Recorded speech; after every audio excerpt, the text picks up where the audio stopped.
ब्रजेश जी, क्योंकि मैं सबसे ही ये सवाल पूछ रही हूँ तो आपसे भी ज़रूर ये जानना चाहूँगी कि आपके मुताबिक जब आप लोगों के बीच जाएंगे तो कौन सी सरकार की ये उपलब्धियां तो हैं ही जो आपके साथियों ने यहाँ गिनाई हैं, लेकिन और कौन सी बड़ी यूएसपी, कौन सी बड़ी उपलब्धि आपके मुताबिक सरकार की है? क्योंकि आपका जो विभाग है उससे भी जुड़ा एक बड़ा नारा है इस सरकार का कि हम कानून व्यवस्था को स्थापित हमने किया है, हमने कानून व्यवस्था को दुरुस्त किया है उस दिशा में, लेकिन फिर तमाम तरह के आरोप भी लगते हैं, चाहे वो गोरखपुर वाला मामला हो या कोई और मामले हो, तो फिर कैसे उसका जवाब दिया जाए? सबसे बड़ी चुनौती जब हमें 2017 में सरकार में आने का अवसर मिला तो कानून व्यवस्था ही था।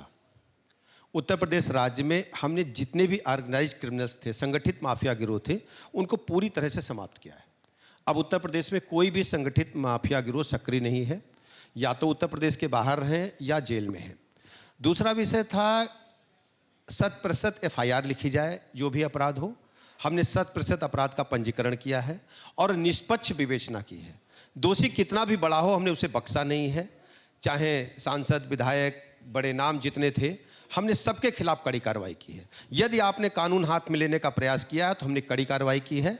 और उसका सबसे बड़ा उदाहरण आप देखते होंगे, हमारे सामने सबसे बड़ी चुनौती थी जो बच्चों और महिलाओं के प्रति अपराध थे, उनको हमने शीघ्र निस्तारित किया है। हमने फास्ट ट्रैक कोर्ट में मामलों को ले गए हैं। हमने पॉक्सो कोर्ट नए गठन किए हैं। उत्तर प्रदेश राज्य में जब माननीय मुख्यमंत्री योगी आदित्यनाथ जी ने मुझे न्याय मंत्रालय सौंपा, कानून मंत्रालय सौंपा, तो सबसे बड़ी चुनौती हमारे सामने थी विभिन्न अदालतों में जो लंबित मुकदमे उनको समाप्त करना था, उनकी संख्या कम करनी थी। तो इसके लिए जजेस की पद भरे जाने थे, पदों को सृजन करना था।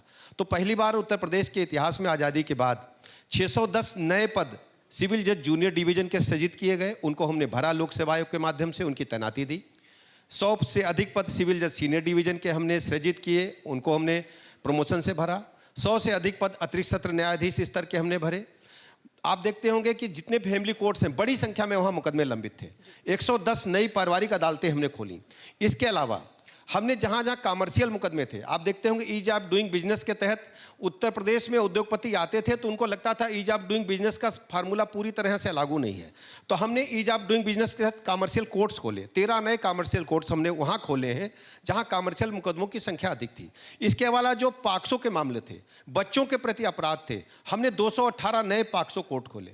महिलाओं के प्रति जो अपराध थे उनमें भी हमने गंभीरता दिखाते हुए नए फास्ट ट्रैक कोर्ट खोले। इसके अलावा लोक अदालतें आप देखती होंगी, लोक अदालतें पहले मेले की तरह लगती थी जी। अब हमने स्थायी लोक अदालतों को गठन किया और मुझे बताने में इस बात की प्रसन्नता है, अभी आपने देखा होगा अखबारों में आया था, माननीय राज्यपाल महोदया ने उन जजेज को सम्मानित किया। मुख्यमंत्री जी भी थे, मैं भी था, जिन जजेज ने बड़ी संख्या में लोक अदालत के माध्यम से शीघ्र मुकदमों का निस्तारण किया है। और लोक अदालतें अब मेले की तरह नहीं लगती। अब हमने लगभग सभी जनपदों में स्थायी लोक अदालतों का गठन कर दिया है। CGM स्तर के अधिकारी की नियुक्ति सचिव के रूप में स्थायी रूप से कर दी। पहले जिले का CGM ही उसका सचिव होता था, अलग से सचिव की नियुक्ति की है। इसके अलावा जो भी जैसे NDPS के अलग से कोर्ट हमने चिन्हित किए हैं, मोटर व्हीकल एक्ट के लिए अलग से कोर्ट हमने बनाए हैं और हर जिले में हमने इसकी तैनाती भी कर दी है। ठीक है सर, लेकिन आपने ये सब जो भी गिनवाया उसमें कुछ एक दो बिंदु पर मैं चाहूँगी मैं काउंटर क्वेश्चन आपसे लूँ और फिर उसके बाद हमारे साथ जो ऑडियंस यहाँ मौजूद है उनके सवाल भी लेंगे, वो भी आपसे ज़रूर कुछ सवाल पूछना चाहेंगे। लेकिन आपने शुरुआत की इस बात से कि सरकार के पास बड़ी चुनौती थी और योगी आदित्यनाथ जब आए सत्ता में तो उन्होंने ये बहुत दम के साथ ये बात कही थी कि हम किसी को यहाँ नहीं रहने देंगे, जो अपराधी हैं वो यहाँ से सीमा के पार चले जाएं, उत्तर प्रदेश में नहीं रह पाएंगे। लेकिन अब आपके जो विरोधी हैं, जो बहुजन समाज पार्टी से हैं, वो सम्मेलन करते हैं तो कहते हैं कि टारगेट कर चुन कर लोगों को टारगेट किया गया। ये दुखद है। तो ये वो क्यों कहते हैं फिर? वो ये आरोप जाति के आधार पर क्यों लगाते हैं? मैं आपको बताता हूँ। दरअसल जब उत्तर प्रदेश में सत्ता से समाजवादी पार्टी या दूसरे दल बाहर हुए तो उनको लगता था कि सत्ता उनके एक विरासत में मिली हुई वस्तु है, जबकि उत्तर प्रदेश के जो 24 करोड़ लोग जिसको आशीर्वाद देंगे वही भारतीय जनता पार्टी के नेतृत्व में सरकार चलाएगा। आज जब 2017 में माननीय मुख्यमंत्री योगी आदित्यनाथ जी ने सत्ता संभाली तो 17 से पहले अगर आप अपना फुटेज निकाल लीजिए, 2012 से 17 के बीच में समाजवादी पार्टी के झंडा लगा करके हर थाने पर समाजवादी पार्टी के गुंडों ने कब्जा करके रखा था। प्लाट, मकान, दुकान कोई खाली नहीं था। कहा जाता था कि जो जितना बड़ा झंडा है उतना बड़ा गुंडा है गाड़ी में बैठा। पूरी तरह से पुलिस अधिकारी पीटे जाते थे, सिपाही से लेकर कप्तान तक और लेखपाल से लेकर कलेक्टर तक। सैकड़ों घटनाएं रिपोर्ट हुई होंगी। आज मैं दावे के साथ कह सकता हूं, एक भी व्यक्ति जिसने कानून तोड़ा होगा, भले ही भारतीय जनता पार्टी का मेंबर हो, हमने उसके खिलाफ कड़ी कार्रवाई की है, किसी को बख्शा नहीं है।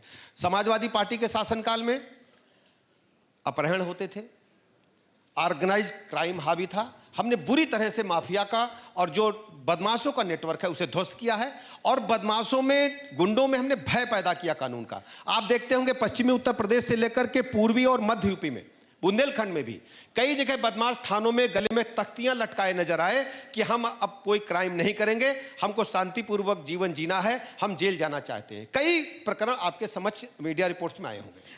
सर, इसी से जुड़ा सवाल मैं चाहूँगी संक्षेप में जवाब दें, क्योंकि हम कुछ सवाल भी ले लेंगे। एक ये एनसीआरबी का डेटा की आपने जिक्र की, उसमें उत्तर प्रदेश में बच्चों के खिलाफ होने वाले अपराध में उत्तर प्रदेश, अभी जो नया डेटा आया एनसीआरबी का, उसके मुताबिक उत्तर प्रदेश नंबर 1 पर है। तो उसे आपने कहा कि हमने रोकने के लिए बहुत कुछ किया है, लेकिन कुछ क्या कमी रह गई है? आप जिस डाटा का चिंता कर रही हैं, आपकी चिंता जायज़ है।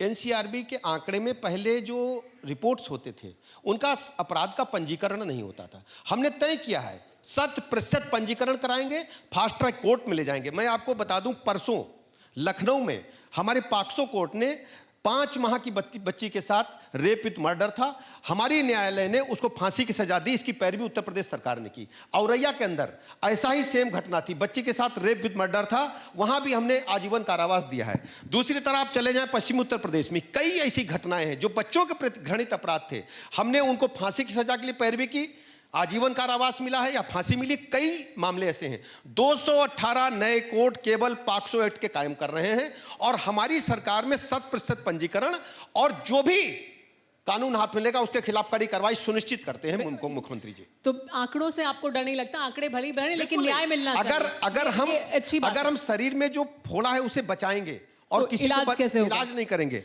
तो एक दिन ये कैंसर का स्वरूप लेगा। अपराध के खिलाफ हमारी सरकार पूरी तरह से कृत संकल्प है कि हम कड़ी कार्रवाई करेंगे, किसी को बख्शेंगे नहीं। लेकिन इस आरोप का भी अगर आप जवाब दे दें कि नेता का जो झंडा है वो कमजोर हो गया आपके मुताबिक, वो जाकर अब पुलिस थाने में कुछ नहीं करा सकते, लेकिन पुलिस का डंडा क्या मजबूत हो गया? नहीं, ऐसा नहीं है।